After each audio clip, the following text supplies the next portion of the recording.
Hello and welcome guys our new blog. तो कैसे हैं आप लोग? आशा हुआ कि आप सब अच्छे से होंगे।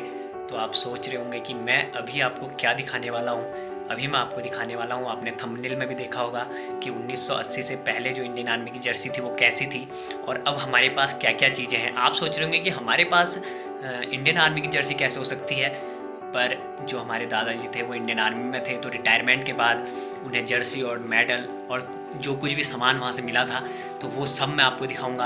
और एंड में आपको बताऊंगा कि जो उनको पेंशन उस समय अलाउ हुई थी वो कितनी पेंशन हुई थी। आप चौंक जाएंगे वो पेंशन सुन के कि इतनी कम मैं कोई कैसे काम कर सकता है, लेकिन उस टाइम पे उन्होंने उतने से शुरू किया। तो दिखाता हूँ आपको।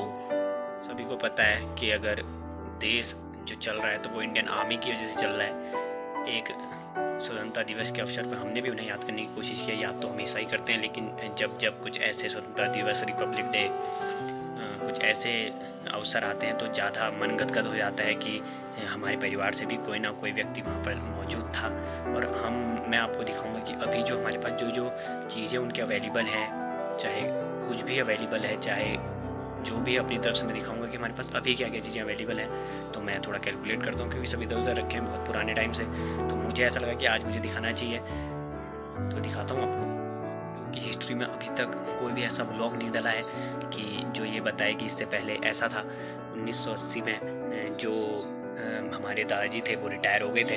1980 मतलब एक बहुत पुराना समय। 1980 में कैसे वो कपड़े थे सब कुछ मैं दिखाऊंगा कि 1980 में उनका जो कपड़ों का था, यूनिफॉर्म कोड था, वो क्या था। क्योंकि काफ़ी चीज़ें अब नहीं है, क्योंकि 1980 बहुत पुराना समय हो गया है।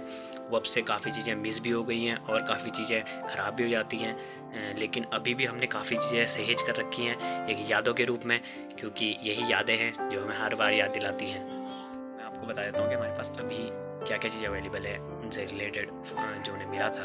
हमारे पास है बूट्स, हमारे पास है मोजे, हमारे पास है उनके ड्रेस कोड, उनके पैंट्स, उनकी शर्ट्स जो होती थी इंडियन आर्मी की उस समय में, और उनका रेन कोट जो बारिश के टाइम पे पहना जाता था, उनके मोजे जो एक स्पेशल मोजे हैं, और बूट्स भी बहुत स्पेशल है, और खाना खाने वाला बर्तन जिसमें खाना खाया जाता था इंडियन आर्मी के जवानों के द्वारा।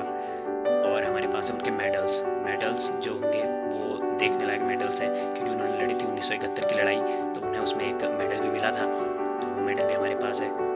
तो करते हैं शुरू, करते हैं मोजों के साथ कि कैसे उनके मोजे थे। तो उनके मोजे कुछ ऐसे थे, ऊन के बने हुए ये पूरे के पूरे मोजे।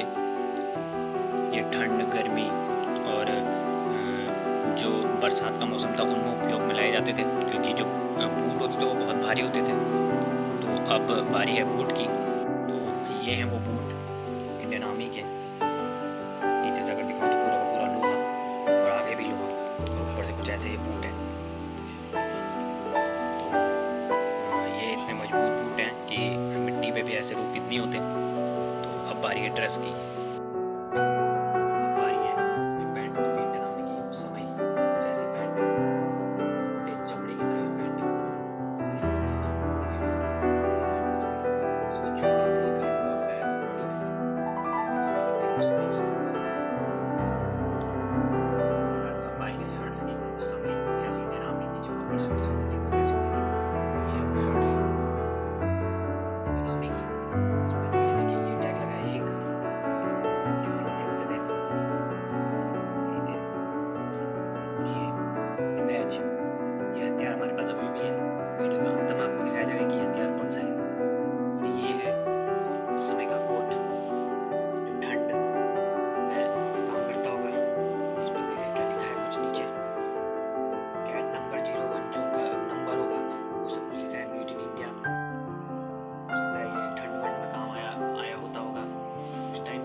उसका मेडल है, और एक लॉन्ग सर्विस का मेडल, जो 9 ईयर की लॉन्ग सर्विस है उसका मेडल है ये। तो ये मेडल को हम पकड़ रहे हैं, ये हमारे लिए बहुत बड़ी बात है। पाने वाला तो अलग चीज़ है, लेकिन हम पकड़ पा रहे हैं, ये बहुत बड़ी बात है। क्योंकि ये मेडल मैं दिखाऊँ आपको क्लोज में, अच्छी इनकी बनावट, कैसे ये मिले होंगे, कितनी मेहनत की होगी, ये सब हम जानते हैं। और सभी मेहनत करते हैं इंडियन आर्मी के जवानों के लिए। एक बार जय हिंद तो बनता है। और हमारे पास उनकी मिशन जो होती थी इंडियन आर्मी की उस टाइम की, और इसमें लिखा है the ACAB thunder. The ACAB thunder अब हमें भी नहीं पता क्या है, और इसमें लिखा हुआ हमें पता होगा, लेकिन अभी हमारे बीच में नहीं है। और एक और स्पेशल जो मैंने आपसे बोला था वीडियो के, जो मैंने शॉर्ट दिखाई थी कि हमारे पास ये हथियार है, तो वो हथियार आपको दिखाऊंगा कि कैसा वो हथियार है। ये देखिए, ये वो हथियार है, कैसा है ये हथियार, कुछ इस टाइप का कुकरी, उसमें 2 छोटी छोटी टंगियाँ भी है।